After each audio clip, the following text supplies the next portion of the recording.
I need to talk about Mr. Chen. I know he's new, but I do have some concerns about him. Just want to mention that he is showing some signs of memory loss, and he's not doing the things that he's enjoyed doing, so he's not going out into the community anymore, he mentioned. I did some formal assessment. I used the Rivermead Behavioral Memory Test, and it looks at everyday memory functioning. His strengths were in the areas of orientation and visual memory for faces, and with route finding, but he had quite a bit of difficulty with name recall and also with immediate and delayed story recall. The other thing I wanted to mention is that he's got pretty limited use of his right arm and hand, and I'm noticing that he's really hesitant to use his arm and hand, and I don't know if anyone else has seen that in their sessions with him. Well, actually, he's walking, he has a two-wheel walker that he should be using because we did a balance test, the Berg balance, and he scored a 30 on 56, so he's actually at really high risk of falling.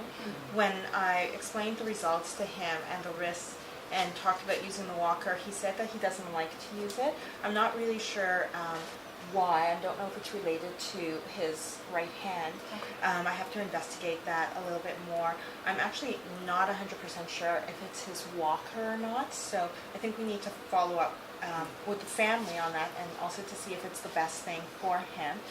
I'm also just a little concerned about the balance impairments that he's showing, and I'm not sure if maybe a referral for further investigation would be warranted.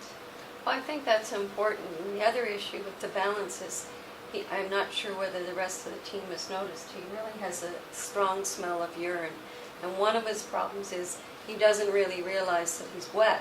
So one of my concerns with that is that he's at a high risk of falls, especially when he doesn't have good use of his right hand and he doesn't really realize that he's incontinent. So I'm quite concerned that we're there to be able to help him or assist him when he first comes into clinic to make sure that he's toileted properly, that his clothes are at least dry, that his shoes aren't wet, that he's possibly going to slip on the floor. So maybe if each member of the team, if you could let me know prior to your session, even if he doesn't voice a concern about it or mention it, that if you think that he is fidgeting or that if he needs to go to the washroom, that possibly I could be called and we'll take him to the bathroom, because this is a real issue as far as fall risk.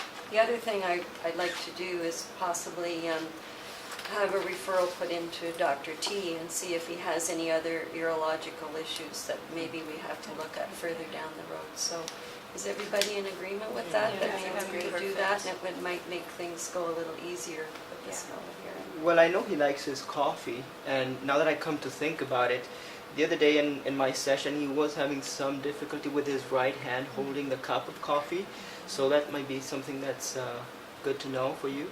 Yeah. The other thing is, even though I didn't do a swallowing assessment, towards the end of the session I did notice he was starting to cough a bit, probably because of the coffee, and I'm starting to think, it says he mentioned that he likes getting together with his friends for, just chit chat and coffee, and that might be an issue for him at this point. He said that when he goes out to the coffee shop, some of the things that happen is that his hand really shakes, and sometimes he feels like he's going to drop the coffee, and then he starts to cough, and he's really embarrassed that the friends are saying, "Are you okay? Are you okay?" and making a fuss, and he doesn't really know how to So I stop probably it. And he doesn't know why it's happening. So I probably should go ahead and do a swallowing assessment.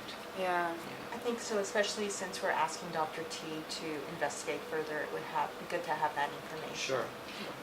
The other thing that happens at the coffee shop is that he's finding that he's not really remembering the stories and the conversation, and some of the leads or the things that people had talked about before aren't really making sense to him. So maybe when you do your cognitive testing, that will come out and we'll be able to give him some strategies. Yeah, we'll definitely look at some strategies for that. That'd be great. And in terms of social work, Mr. Chan was born in China, and he's always been in control of his situation. He's had the dominant role in his relationship with his wife and his children, and he's really struggling with his decline in health and with the many changes in his life. Also recognizing that he's the primary caregiver to his wife, and he knows that he's overwhelmed. He's not sure what can be done to help him. And with his consent, I've had contact with all three of his children, telephone contact with them. And while the children acknowledge there's some tension between them, they all recognize the importance of coming together to talk about how they can best help their parents plan. In my discussion with one of the sons, he alluded to the fact that he felt that there may be some abuse occurring in the home just because his father is so overwhelmed with the care. And so I guess in terms of my meeting together with the three children, it really will be to help them come to a consensus and help them plan whatever is needed in terms of supporting their parents.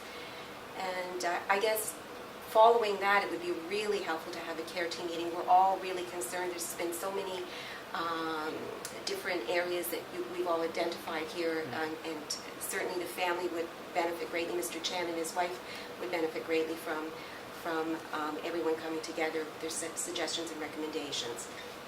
Sure.